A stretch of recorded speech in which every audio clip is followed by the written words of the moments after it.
mucho que comparta con nosotros espacio en el estudio. Se trata de Roy Daza, que además es colega, periodista, internacionalista, es diputado de la Asamblea Nacional por el Estado Aragua, segundo vicepresidente de la Comisión de Política Exterior y miembro de la Comisión Especial para el Diálogo y la Reconciliación Nacional. Además, preside el Grupo de Amistad Parlamentario Venezuela-Brasil y cocina también. No. Hago cosas muy elementales, así como hacer una arepita o una taja, pero Mira, hasta ahí llego. No. O sea, porque con todo En mi esto, casa hay muy buenos cocineros. Tengo un bueno. hijo chef y mi esposa cocina muy sabroso, así que no me meto mejor en ese asunto. Roy, muchas gracias por aceptar nuestra invitación. Y que, bueno, lógicamente comenzamos por comentar las propuestas que han soltado ayer como una bomba de acción retardada los presidentes de Brasil primero y después el presidente de Colombia se sumó a esas propuestas descabelladas. ¿Cómo las calificarías tú? Bueno, mira, primero muchas gracias por la oportunidad de conversar contigo, con el equipo y con la audiencia, ¿no?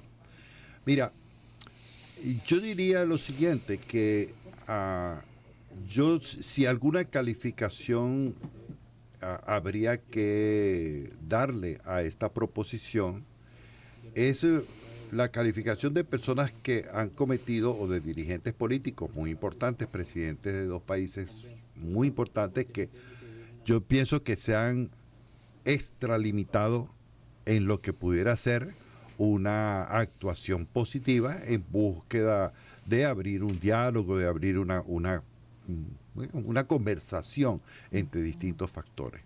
Creo que desde el mismo momento en que tú, lejos del diálogo, lejos de buscar acercamiento, empiezas ya a hacer proposiciones que violentan la Constitución de Venezuela y violentan las leyes de la República, ya eso es otra cosa.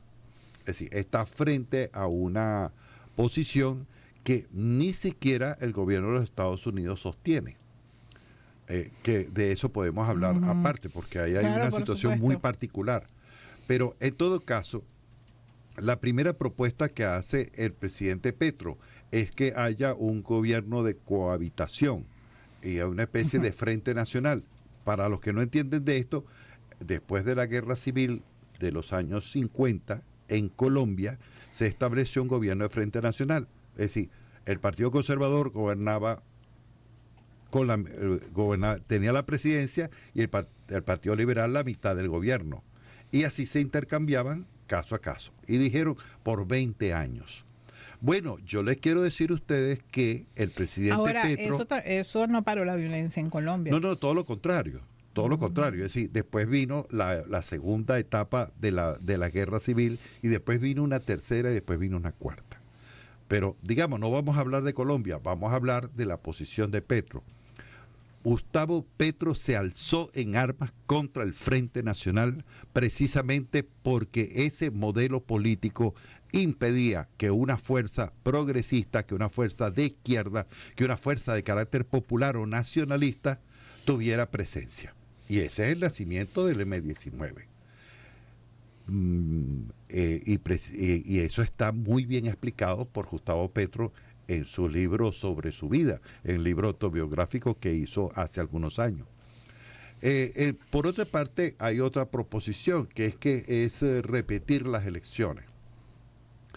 Mira, yo creo que en Venezuela no hay segunda vuelta. Esa es la primera cosa, eso no existe. En un momento de la legislación venezolana, eso ha existido. Ni siquiera nadie lo ha propuesto. No se propuso en la Constituyente del 99. No, y nadie lo ha propuesto. Yo nunca he visto que nadie diga, no, que vamos a la segunda. No, eso no existe en Venezuela. Desde 1947, cuando la constituyente que presidió Andrés Eloy Blanco, aquí se dio el voto universal, directo y secreto, y nunca tuvo planteada esa proposición. Y incluso para poder hacer eso habría que llamar a una constituyente, habría que modificar la constitución y tal cosa, si podríamos pasar unos 5, 6 años o 10 años haciendo eso. Ahora, ¿qué es el fondo del problema? El fondo del problema de la propuesta que hace tanto Lula como Petro, pero particularmente la propuesta de Lula, es que nos está planteando es un acuerdo con la expresión fascista y de ultraderecha de la oposición venezolana. Porque en Venezuela no hay una oposición, en Venezuela hay varias oposiciones que tienen distintas corrientes, pero hay una que dirige la señora María Corina Machado y el señor Edmundo González Urrutia, con un gran apoyo de los Estados Unidos y con un gran apoyo de la derecha internacional fascista. Entonces, yo no entiendo cómo el presidente Lula le pide al presidente Maduro que se ponga de acuerdo con la versión venezolana de Bolsonaro.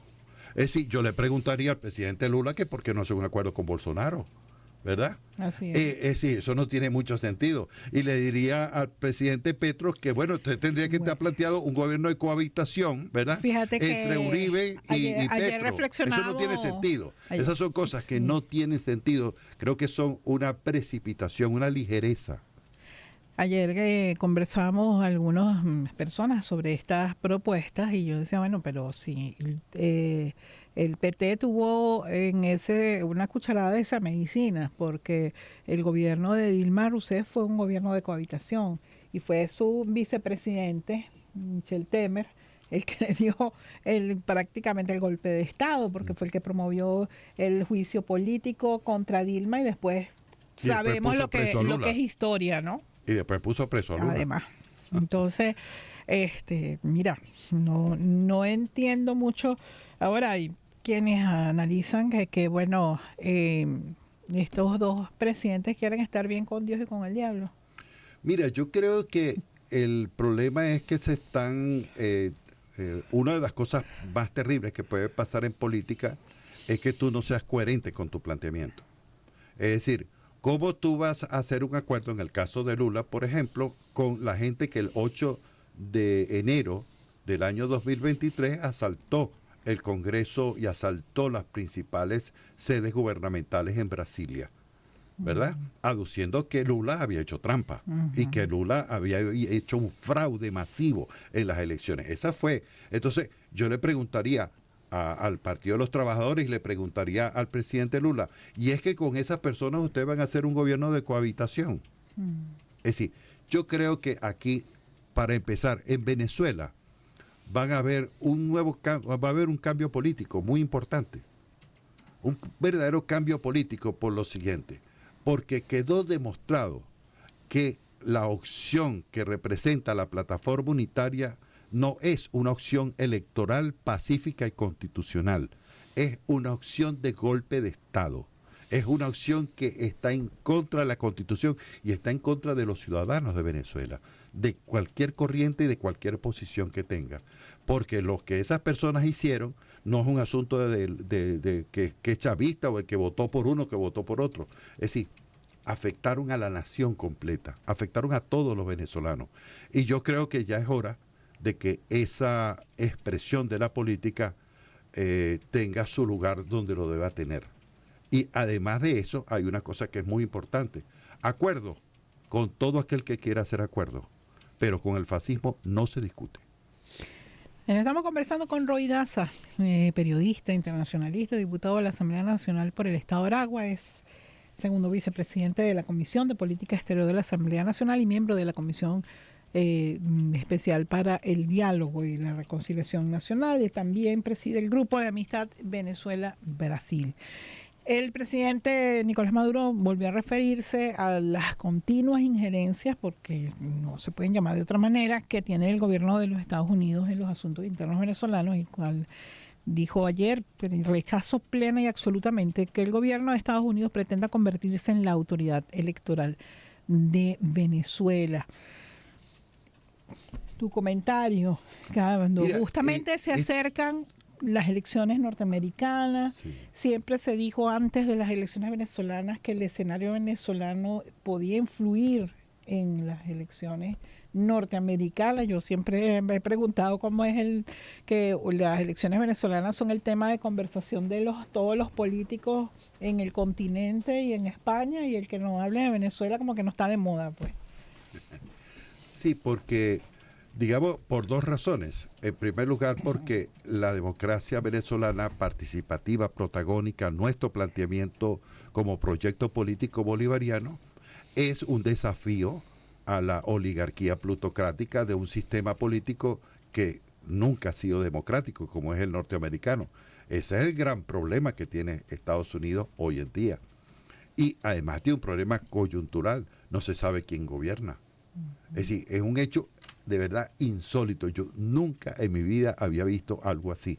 Que el presidente de los Estados Unidos dijera algo y que su cancillería a la media hora dijera una cosa absolutamente distinta a la que dijo. Es decir, yo eso no lo había visto. Yo he visto cancilleres que han dicho cosas distintas y a los 5 minutos están votados, ¿no? Sí, pero al revés no bueno, lo había pero visto. aquí no solo Creo, eso, sino que incluso dentro de las vocerías del Departamento de Estado ha habido matices que tú dices, bueno, distintas posiciones. ajá, Distintas ¿cómo posiciones, es hay esto? posiciones O sea, de una naturaleza. y- La candidata Kamala Harris tiene una posición, Trump tiene otra posición, entonces, pero en todo caso es lo siguiente, mira, la crisis política de los Estados Unidos no tenemos por qué pagarla a los venezolanos. Así es. Eso no es un asunto de nosotros y nosotros no nos metemos en eso. Eso no es un problema que a nosotros nos compete. Pero además, hay lo siguiente, lo que sí nosotros le vamos a exigir tanto a la señora Kamala Harris como a Trump, que son los candidatos, el que gane es un asunto de los norteamericanos, pero al que gane le vamos a decir que suspenda las sanciones económicas que tanto daño le han hecho al pueblo de Venezuela. Porque esas sanciones, ¿para qué fueron? Para que hubiese un cambio de régimen, como ellos dicen, es decir, para derrocar a un gobierno. Yo creo que esa arma política que son las sanciones económicas deben cesar, porque eso sencillamente no solamente es que es violatorio de la ley, de las leyes internacionales y de las convenciones, digamos, es lo más importante, es que es un acto criminal, es un crimen de lesa humanidad contra 30 millones de habitantes que vivimos en este país. Roy, ¿qué viene ahora en cuanto a las relaciones de Venezuela con el resto del continente, tomando en cuenta que yo creo que tenemos la percepción, la mayoría de los venezolanos y las venezolanas, que, por ejemplo, Colombia y Brasil son gobiernos con cierta afinidad con el gobierno venezolano, y para muchos ha sido como sorprendente las posiciones de los presidentes de estos países.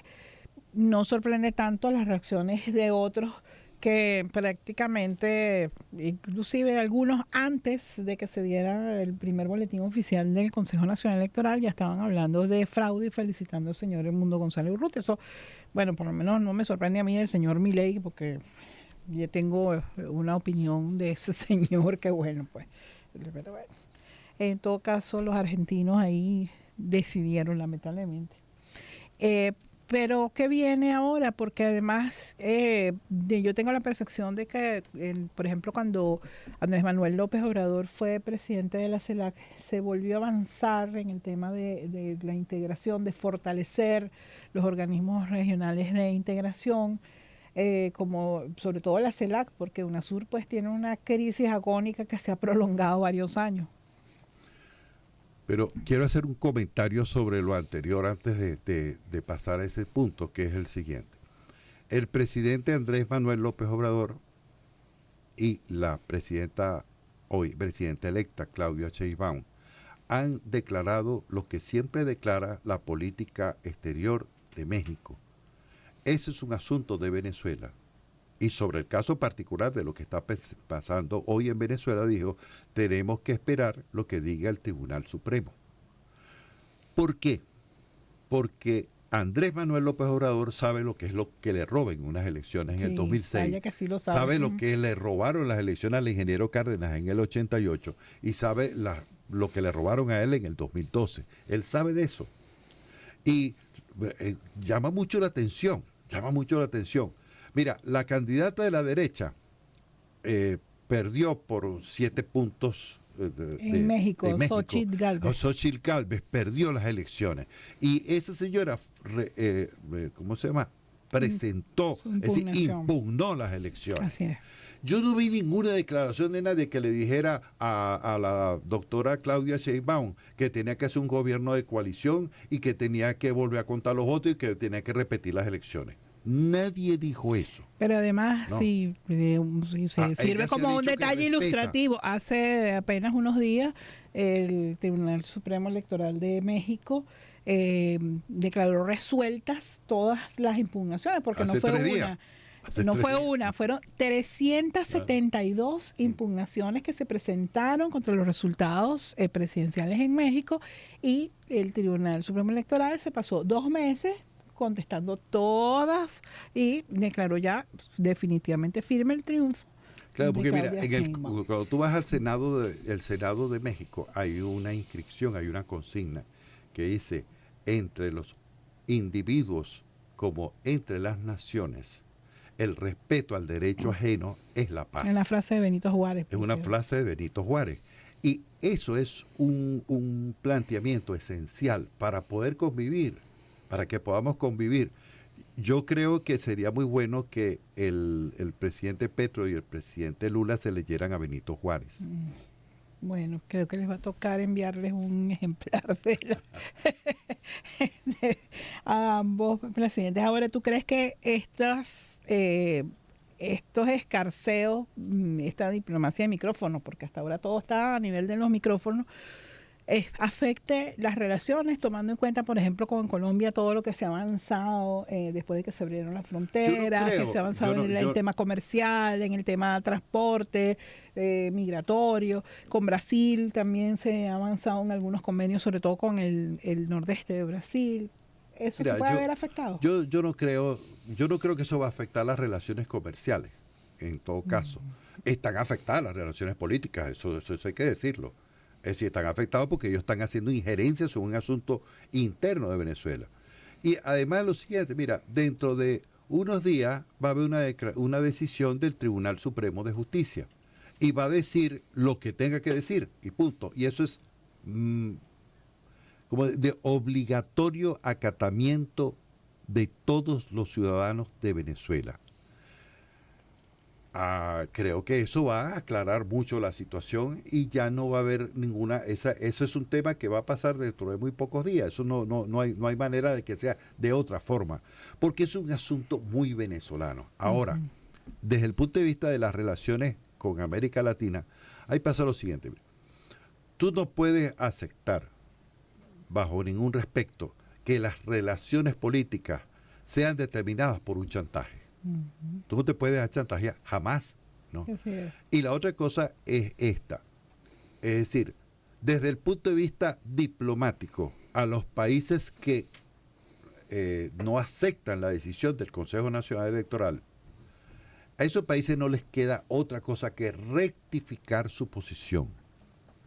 Es decir, Uruguay, Paraguay, Argentina, Perú, República Dominicana, Panamá y Guatemala sencillamente van a tener que rectificar. No tienen otro camino que la rectificación. Si quieren volver a tener relaciones con Venezuela, porque es como que si nosotros digamos que hoy el presidente Abinader pongamos en tela de juicio si ganó o no ganó las elecciones en República Dominicana. Sí. Inmediatamente retiraría su personal diplomático. Creo que esta es una situación. Ahora, ¿qué es lo que sí va a pasar? ¿Qué es lo que va a pasar y lo que está pasando? Que nosotros le estamos demostrando a los pueblos de América Latina que sí es posible enfrentar el fascismo y sí es posible enfrentar a Bolsonaro, enfrentar a Milei, enfrentar a quien le está poniendo una alfombra de oro al fascismo, que es al señor Gabriel Boric. A quien yo no sé por qué la gente dice que es de izquierda, porque yo nunca le he visto ninguna declaración que indique que tenga incluso esa denominación un poco ambigua que es progresista. Yo nunca le he visto al señor Boric ninguna declaración de esa naturaleza. Pero bueno, él, porque ¿a quién le va a entregar él? A Katz. Es decir, le va a entregar a Pinochet, porque hizo hasta lo imposible porque se mantuviera la constitución de Pinochet. Y eso es un asunto que los chilenos van a tener que resolver en algún momento. La señora de Perú no hago ninguna cosa porque ella no tiene nada que hacer en este asunto porque ella lo que es una dictadora. Así es. Y bueno, así las cosas en América Latina, amanecerá y veremos, Roy. Sí, pero lo siguiente, casi 100 países del mundo, porque Venezuela no es solo esta región, han reconocido al presidente Maduro, han reconocido las elecciones y reconocen a la institución de Venezuela. Es decir, creo que ese sí es un gran titular, que Venezuela hoy es reconocida por la mayoría de los países del mundo como una democracia sólida y una democracia estable. Roy, muchas gracias por acompañarnos y siempre bienvenido. Muchas gracias. Era Roy Daza, diputado de la Asamblea Nacional. Hacemos una pausa y volvemos con ustedes en breve.